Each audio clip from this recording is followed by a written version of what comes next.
Hello, I am Shivi Saxena, TGT from Gyandeep senior secondary public school. Students, जैसा कि आपने इससे पहली वाली वीडियो में क्वेश्चन नंबर 3 तक एक्सप्लेनेशन देख लिया था, अब आपका स्टार्ट हो रहा है क्वेश्चन नंबर 4 से। इस क्वेश्चन में आपसे पूछा जा रहा है और ये चैप्टर है आपका interior of the earth, geography का चैप्टर नंबर 2। ठीक है, क्लास 7 ज्योग्राफी का chapter number 2। Question number 4, differentiate between extrusive and intrusive rocks. ठीक है, हमें इन दोनों के बीच का अंतर समझाना है कि एक्सट्रूसिव और इंट्रूसिव रॉक्सेस क्या होती हैं। तो एक्सट्रूसिव रॉक्स जो होती हैं, the hot lava that flows out during volcanic eruption. जब बहुत सारा वॉल्केनिक इरप्शन के बाद में लावा जमीन के अंदर से निकल के बाहर आ जाता है, इतना हॉट होता है, बहुत गर्म होता है वो। कुछ समय के बाद जब वो कूल डाउन होने लगता है, सॉलिड रूप से वो एक सॉलिड फाइल बनने लगता है, सॉलिड रूप से उसकी एक पिक्चर बनने लगती है।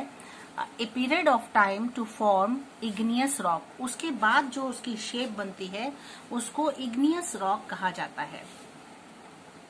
इसमें ये आपको एक्सट्रूसिव रॉक्स का रूप होता है। इंट्रूसिव रॉक्स उसको कहते हैं जो मैग्मा होता है, जो मोल्टन रॉक्स होते हैं, that gets trapped in the veins deep inside the earth. Earth के बीच साइड में जब वो क्रैक होती है, क्रैक होने के बाद में वो जो अर्थ होती है उसमें बीच में जगह जगह पर वेन्स बन जाती हैं। उन वेन्स के अंदर जो मैग्मा चला जाता है, जो लावा चला जाता है, वो ठंडे होने के बाद में जो रूप ले लेता है उसको कहा जाता है इंट्रूसिव रॉक्स। ठीक है, समझ गए। एक होता है लावा जो निकल के सरफेस के ऊपर आ जाता है, वो हमारा कहलाता है extrusive.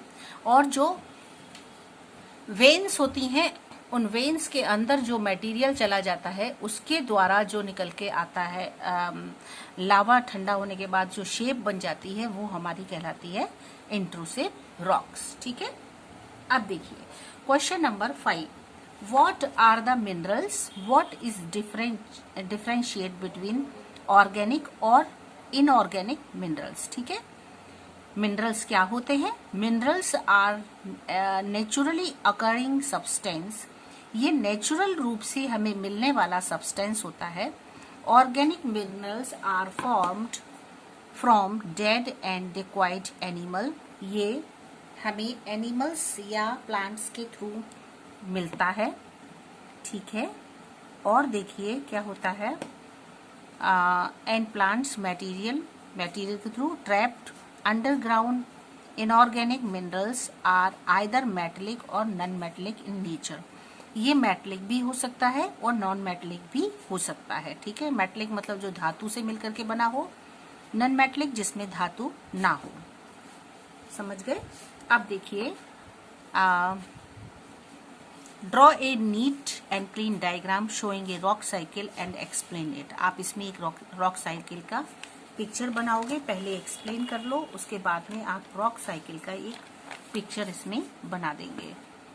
Molten magma cool and solidify. जब मैग्मा होता है वो बहुत गर्म होता है, उसके बाद वो ठंडा हो जाता है, सॉलिड रूप में बन जाता है, फॉर्मिंग इग्नियस रॉक्स। वो इग्नियस रूप का रॉक्स का रूप ले लेता है। व्हेन दे आर इरोजन, जब वो इरोजन के रूप में काम होता है, सेडिमेंट्स आर फॉर्म, तब क्या होता है, सेडिमेंट्री रॉक्स बनती हैं। When sedimentary rocks are exposed, जब सेडिमेंट्री रॉक्स एक्सपोर्ट होती हैं टू इंटेंस हीट, बहुत ज्यादा हीटनेस के कारण एंड प्रेशर के कारण, दे बिकम मेटामॉर्फिक रॉक्स। जब सेडिमेंट्री रॉक्स बहुत ज्यादा हीट होती है, प्रेशर उसमें बहुत ज्यादा होता है, तब इग्नियस और सेडिमेंट्स दोनों रॉक्स के मिलने से हमारा मेटामॉर्फिक रॉक्स तैयार होता है। ये आपको मैंने रॉक साइकिल के डायग्राम के थ्रू समझा दिया था। Under extreme heat every rock melts to become magma. हर रॉक जब बहुत ज्यादा गर्म होकर के एक मेल्ट होता है, उसको मैग्मा कहा जाता है। अब इसमें बच्चों आपकी बुक में एक रॉक साइकिल का पिक्चर बना हुआ है, वो आप देख करके इसमें ज़रूर बनाएंगे। देखिए मैं आपको दिखा देती हूँ कि आपका कहाँ पर वो बना हुआ है। ठीक है,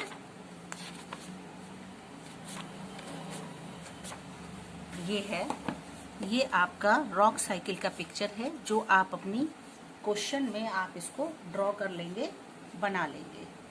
क्लियर हो गया? अब देखिए last question of this chapter is question number 7। Enumerate the uses of rocks and minerals. Minerals और रॉक्स के क्या यूजेस होते हैं?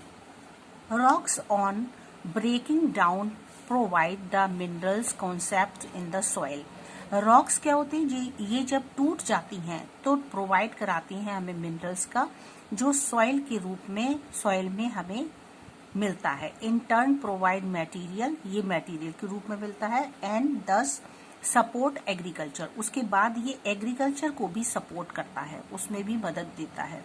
Hard and large blocks of rocks, बहुत बड़े और हार्ड जो ब्लॉक्स होते हैं रॉक के, are used for construction work. ये किस काम आते हैं? ये कंस्ट्रक्शन के काम में आते हैं। बड़ी बड़ी बिल्डिंग्स बनानी होती हैं, फैक्ट्रीज बनानी होती हैं, उन कंस्ट्रक्शन के वर्क में ये काम आता है। ठीक है, आप ये डायग्राम्स भी इस तरह से जैसे इसमें बने हैं, आप ये इन तरह से डायग्राम भी अपने नोटबुक में बना सकते हो। ठीक है, for the attractive work. Okay, this is the chapter number 2. Now we come on the chapter number 3 for you. Chapter number 3 is changing face of the earth. Okay students, this is the chapter that changing face of the earth. I will give you the explanation of this chapter's question answer exercise. So now we start here, that give reason. Okay, number 1 give reason is for you. Earthquake are considered to be some of the worst natural disaster.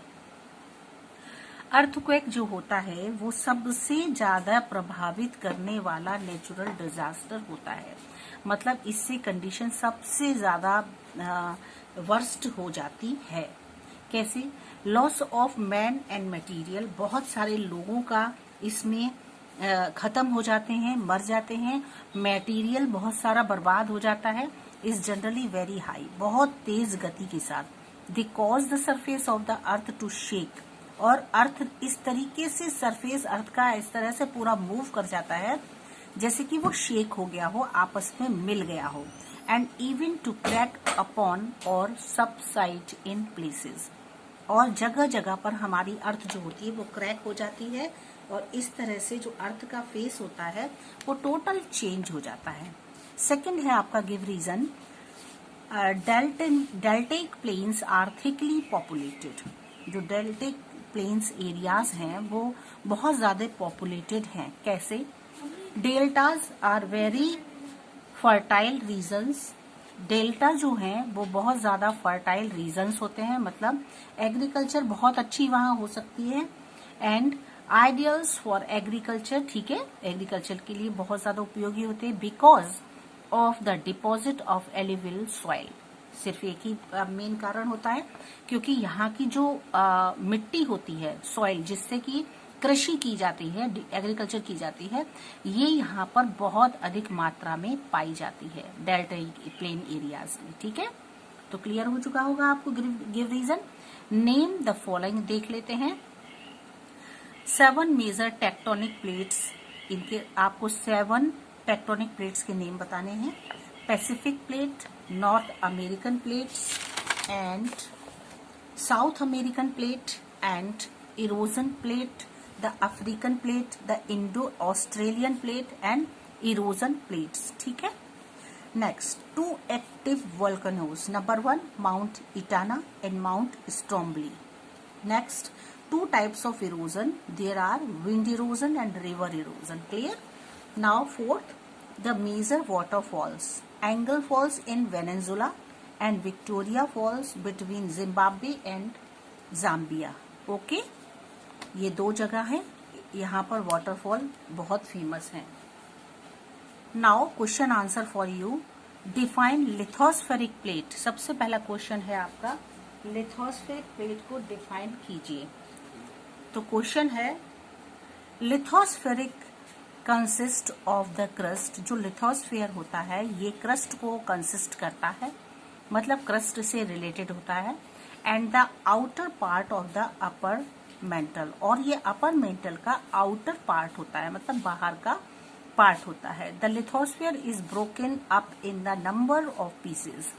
जब lithosphere के बहुत सारे pieces हो जाते हैं, called tectonic और lithospheric plate. ठीक है, जब लिथोस्फेयर के जो रॉक्स होते हैं उसके पीसेज हो जाते हैं छोटे छोटे, तब उसको टेक्टोनिक या फिर लिथोस्फेरिक प्लेट कहा जाता है। सेकंड क्वेश्चन है, distinguish between endogenous and exogenous forces. Endogenous और एक्सोजीनियस फोर्सेस कौन कौन से होते हैं? तो जरा देख लीजिए। एंडोजीनियस जो होता है, these are internal process, they can be sudden or slow in continuous.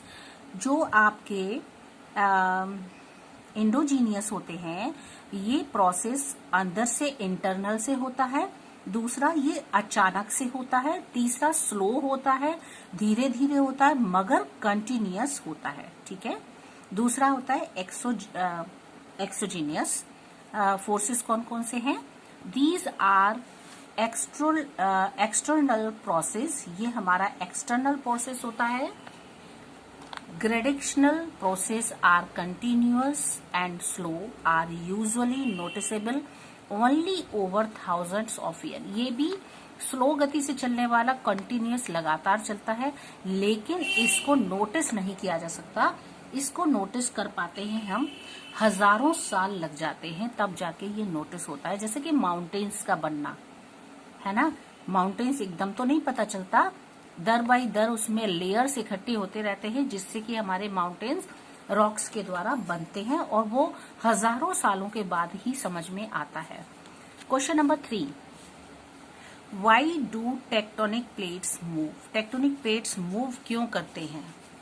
The temperature in the asthenosphere, जो एस्थेनोस्फेयर का टेम्परेचर होता है वो बहुत ज्यादा हाई होता है। For example around 1600 degree celsius, and hence the rocks are in a near molten state.